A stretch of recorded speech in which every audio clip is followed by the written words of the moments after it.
الحمد لله نحمده ونستعينه ونستغفره ونعوذ بالله من شرور أنفسنا ومن سيئات أعمالنا من يهده الله فلا مضل له ومن يضلل فلا هادي له أشهد أن لا إله إلا الله وحده لا شريك له وأشهد أن محمدا عبده ورسوله اللهم صل على محمد وعلى آل محمد كما صليت على إبراهيم وعلى آل إبراهيم إنك حميد مجيد اللهم بارك على محمد وعلى آل محمد كما باركت على إبراهيم وعلى آل إبراهيم إنك حميد مجيد. Ikhwan fillah, ibu-ibu, bapak, saudara-saudara jamaah salat subuh Masjid Hasanuddin rahimakumullah. Alhamdulillah, sama-sama kita bersyukur kepada Allah Subhanahu wa taala di kesempatan pagi hari ini. Setelah kita dibangunkan dari istirahat kita oleh Allah Subhanahu wa taala, kita masih diberikan nikmat sehat, nikmat kesempatan untuk beribadah kepada Allah Subhanahu wa taala. Berapa banyak seorang hamba Allah ketika dia beristirahat dia tidak mampu melakukan apa yang biasa dia dapatkan. Berapa banyak seseorang ketika dia beristirahat dia tidak mampu untuk terbangun sebagaimana yang biasa dia dapatkan. Dan kita masih tentunya diberikan nikmat sehat, nikmat kesempatan, dan wajar bagi seorang muslim, seorang hamba Allah ketika dia berhadapan dengan nikmat Allah, dia bersyukur. Dan salah satu puncak syukur adalah seorang muslim dia beribadah kepada Allah Subhanahu wa taala. Bapak Ibu yang dirahmati Allah, pagi hari ini kita akan bersama dengan dua sunnah yang kadang tak lewatkan ketika kita berada di waktu subuh. Kita tahu bahwasanya salah satu waktu terbaik dari 24 jam yang dianugerahkan oleh Allah adalah pada waktu subuh, pada waktu pagi. Sebagaimana Nabi SAW beliau pernah berdoa, Allahumma barik li ummati fi bukuriha. Ya Allah, kata Rasulullah, berkahilah umatku di waktu paginya, berkahilah umatku di waktu paginya. Dan di antara bentuk keberkahan yang dititipkan oleh Allah, banyaknya amalan-amalan sunnah yang dianjurkan di waktu pagi, khususnya juga setelah kita mengerjakan ibadah sholat subuh. Yang pertama adalah kita ambil dua sunnah saja. Yang pertama adalah hadis yang diriwayatkan oleh Imam Ibnu Majah dan juga diriwayatkan oleh Imam Tirmidzi, bahwasanya Nabi SAW mensunnahkan kepada orang yang selesai mengerjakan ibadah sholat subuh, setelah dia beristighfar, dia membaca kalimat Allahumma antas salam wa minkas salam tabarakta ya dzal jalali wal ikram. Dia baca kalimat la ilaha illallah wahdahu la syarika lah lahu mulku wa lahul hamdu yuhyi wa yumiitu wa huwa ala kulli syai'in qadir. Kata Rasul, man qara'a ma ba'da subhi la ilaha illallah wahdahu la syarika lah lahu mulku wa lahul hamdu yuhyi wa yumiitu wa huwa ala kulli syai'in qadir 10 marrat, kataballahu lahu 10 hasanatil mujibat wa maha anhu 10 sayyi'ati mubiqat wa rafa'a Allahu lahu 10 darajat wa kana ka'al 10 riqab wa khurija al-yawm min kulli makruh wa khurija lahu min asy-syaitani ar-rajim wa kana idza adnaba dhanban la yaduruhu ila syirki wa rana sa rijlahi. Rasul sallallahu alaihi wasallam bersabda, siapapun dari seorang yang selesai mengerjakan ibadah sholat subuh, kemudian dia membaca la ilaha illallah wahdahu la syarika lah lahu mulku wa lahul hamdu yuhyi wa yumiitu wa huwa ala kulli syai'in qadir. Dalam riwayat yang lain tidak menggunakan yuhyi wa yumiitu. Siapa yang membaca kalimat ini, kata Rasul, 10 kali, la ilaha illallah wahdahu la syarika lah lahu mulku wa lahul hamdu yuhyi wa yumiitu wa huwa ala kulli syai'in qadir. Dia baca kalimat ini, kata Rasul, setelah dia mengerjakan ibadah sholat subuh, maka hasilnya, kata Nabi, kataballahu lahu 10 hasanatil mujibat, dia mendapatkan 10 pahala, 10 kebaikan yang mewajibkan dia untuk berada di dalam surga Allah. Maha anhu asyra sayyi'atin mubiqat, dihapus 10 dosa yang membinasakan untuk orang ini, dosa-dosa besar tentunya. Rafa Allah lahu asyra darajat, Allah angkat bagi dia 10 derajat, Allah tinggikan derajatnya. Wa kana ka'adil asyra riqab, amalan ini kata Rasul sama seperti dia membebaskan 10 orang budak. Kita tahu budak di zaman Rasul itu tergolong mahal. Abu Bakar As-Siddiq ketika membebaskan Bilal bin Rabah itu harus mengeluarkan 9 uqiyah dari emas, 9 uqiyah dari emas, dan dihitung 9 uqiyah dari emas itu setara kalau untuk hari ini dengan 3,5 miliar. 3,5 miliar. Orang yang membaca kalimat tersebut sama seperti dia membebaskan 10 orang budak, seakan-akan dia bersedekah dengan 10 orang budak. Kemudian kata Nabi SAW, wa hurizal jahu min kulli makruh. Bacaan ini kata Nabi menjadikan dia dijaga oleh Allah di hari tersebut dari semua apapun yang dia benci, dari musibah, dari sesuatu yang dikhawatirkan, sesuatu yang dia takutkan. Wa hurizal jahu min kulli syai' wa hurizal min asy-syaithanir rajim. Bacaan ini juga kata Nabi menjadikan dia dijaga oleh Allah dari tipu daya syaitan. Dia dibisiki oleh syaitan, tapi dia mampu bertahan untuk tidak mengikuti apa yang dibisikkan oleh syaitan. Kemudian kata Nabi SAW, bacaan ini juga wa idza adnabahu dzanban la yadhuru ila syirkin. Bacaan ini menjadikan dia kalau seandainya dia tetap melakukan perbuatan dosa juga, akan tetapi dosa dia kata Nabi tidak menjadikan musibah kepada dia kecuali dosa syirik. Ada 7 keutamaan orang yang membaca kalimat tersebut. Yang dia baca kata Nabi setiap selesai sholat subuh. Setelah dia beristighfar, dia assalamualaikum warahmatullahi assalamualaikum warahmatullahi, atau assalamualaikum warahmatullahi wabarakatuh, assalamualaikum warahmatullahi wabarakatuh. Kemudian dia baca astagfirullah, astagfirullah, astagfirullah. Dia baca 3 kali. Kemudian dia membaca Allahumma antas salam wa minkas salam tabarakta ya dzal jalali wal ikram. Langsung dia hadirkan 10 kalimat tadi, la ilaha illallah wahdahu la syarika lah, lahul mulku wa lahul hamdu yuhyi wa yumiitu wa huwa ala kulli syai'in qadir. Dalam riwayat yang lain tidak menggunakan kalimat yuhyi wa yumiitu. Amalan ini kata Nabi menjadikan dia mendapatkan 7 keutamaan tadi. 7 keutamaan yang sangat besar. Dicatatkan 10 pahala besar yang mewajibkan dia untuk berada di dalam surga Allah.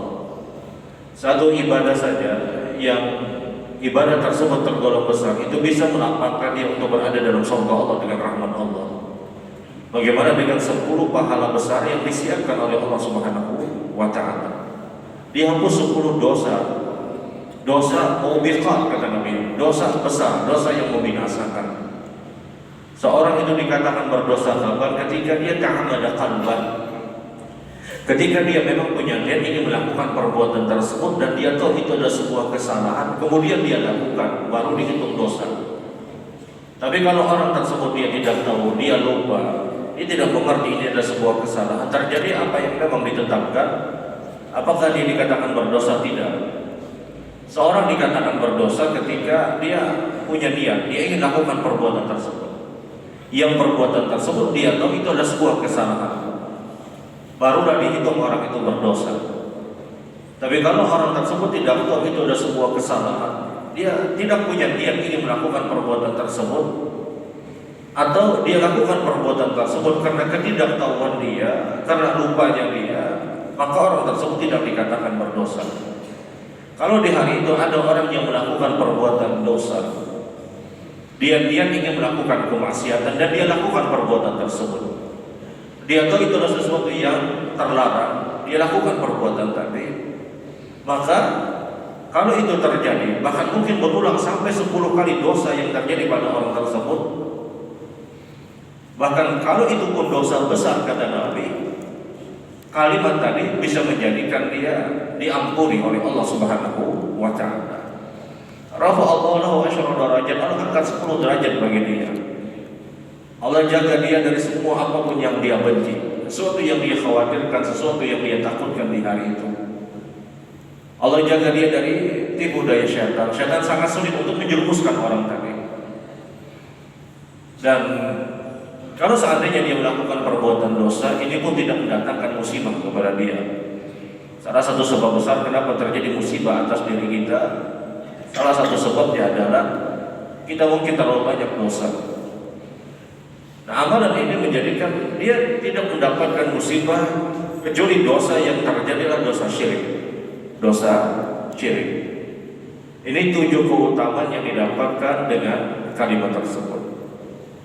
Persyaratan yang kedua kata Nabi, rasa akibai, dia diharapkan sisi kakinya bertahan sebagaimana di tasyahud akhir. Dia tidak buru-buru untuk melipat kakinya, memposisikan diri untuk bersila, tidak. Dia tunggu, dia selesaikan kalimat tersebut sampai 10 kali. Selesai dia membaca kalimat tadi, maka silahkan dia merubah posisi duduknya. Jadi setelah salam, kita baca istighfar, baca Allahumma antas salam, membaca kalimat tadi 10 kali. Posisi kaki kata Nabi bertahan sebagaimana posisi tasyahud akhirnya dia. Dia tidak buru-buru untuk beranjak dari tempat duduknya. Dia diharapkan tidak melipat kakinya, merubah posisi duduknya menjadi bersila misalnya.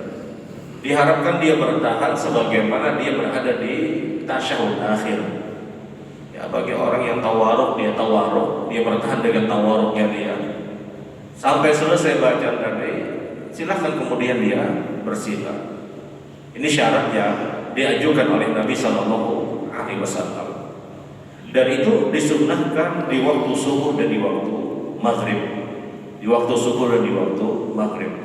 Jadi ini yang pertama yang perlu untuk kembali sama-sama kita ingatkan. Ini sunnah yang mendatangkan ganjaran pahala yang begitu besar, yang kalau boleh dikatakan ini sunnah yang ringan sebenarnya, tapi dia menghasilkan 7 keutamaan yang begitu dahsyat. Yang kedua adalah hadis Nabi dari Ummu Salamah radhiyallahu ta'ala anha yang diriwayatkan oleh Ibnu Majah dan juga diriwayatkan oleh Imam Baihaqi.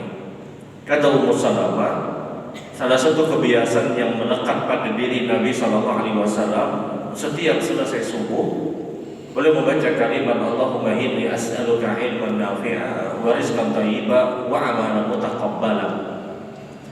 Hadis Ummu Salamah ini ada dua jalur. Pertama riwayat Ibnu Majah, yang kedua riwayat Imam Baihaqi.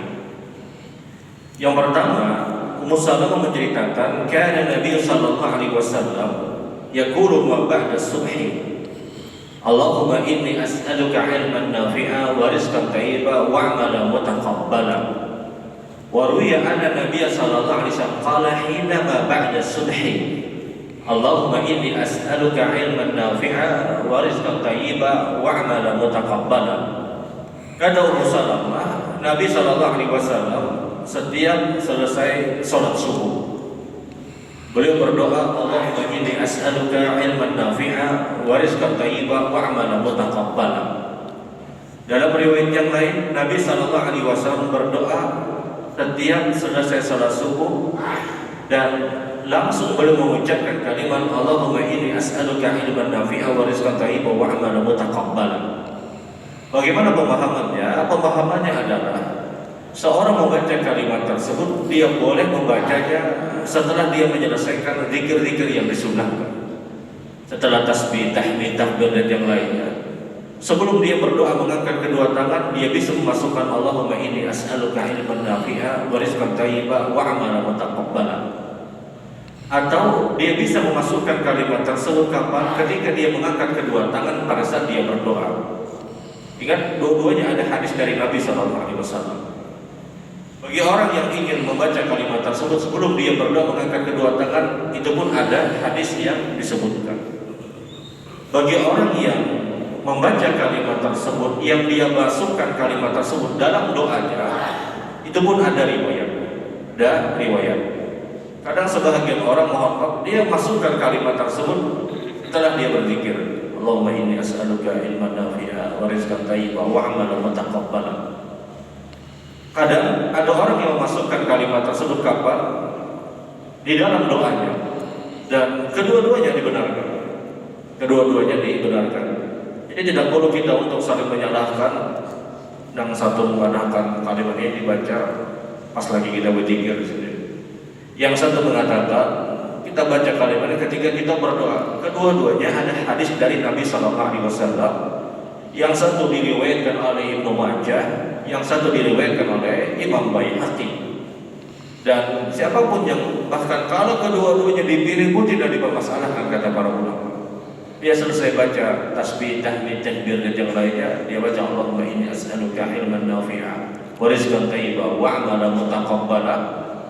Kemudian dia mungkin berdoa, dia puji Allah, dia bersalawat kepada Rasul, dia minta ampun dan yang lainnya. Kemudian dia masukkan lagi doa tadi. Apakah hukumnya boleh? Hukumnya diperbolehkan. Dan hendak kedua-duanya silakan. Yang sebelum dia mengangkat kedua tangan untuk mengucapkan kalimat tersebut pun boleh. Atau dia masukkan kalimat tersebut ketika dia berdoa mengangkat kedua tangan pun diperbolehkan. Karena sekali lagi ini doa kata Ummu Salamah yang tidak pernah ditinggalkan oleh Nabi Sallallahu Alaihi Wasallam. Yang menarik adalah Nabi tetap berdoa amalan mutaqabbal, ya Allah terimalah amal ibadah hamba. Karena kita tahu ibadahnya Rasul itu pasti diterima oleh Allah. Tidak ada orang yang lebih ikhlas dari Nabi Sallallahu Alaihi Wasallam. Tidak ada orang yang lebih sempurna ibadahnya melebihi dari perbuatan Nabi Sallallahu Alaihi Wasallam. Tetap berdoa, ya Allah terimalah amal ibadah hamba. Dan ini menunjukkan kepada kita bahwasanya kita tidak boleh meninggalkan doa berharap agar ibadah kita ada ibadah yang diterima oleh Allah Subhanahu wa Ta'ala. Harus dia paling tidak meminta, berharap ibadah dan ibadah yang diterima. Bapak Ibu yang dirahmati Allah, paling tidak dua sunnah ini jangan pernah kita lewatkan, khususnya ketika selesai ibadah sholat subuh. Membaca kalimat tadi 10 kali, la ilaha illallah wahdahu la syarika lahu mulku wa lahul hamdu yuhyi wa yumiitu wa ala kulli syai'in qadir. Atau tidak menggunakan yuhyi wa yumiitu juga disebutkan dalam riwayat. Kemudian membaca Allahumma inni as'aluka ilman nafi'a wa rizqan thayyiban wa 'amalan mutaqabbalan. Yang itu bisa ditempatkan sebelum kita berdoa, setelah kita berzikir, atau di dalam doa kita, atau kita tempatkan keduanya baik pada saat selesai berzikir, kemudian juga di dalam doa kita. Dan kalimat ini kata para ulama, Allahumma inni as'aluka ilman nafi'a wa rizqan thayyiban wa 'amalan mutaqabbalan, tidak mutlak juga di waktu subuh. Dia bisa baca misalnya di waktu zuhur, di waktu asar, tapi di waktu subuh ini waktu terbaik, waktu terbaik. Subhanakallahumma wa bihamdika asyhadu an la ilaha illa anta astaghfiruka wa atubu ilaik. Assalamualaikum warahmatullahi wabarakatuh. Waalaikumsalam warahmatullahi wabarakatuh.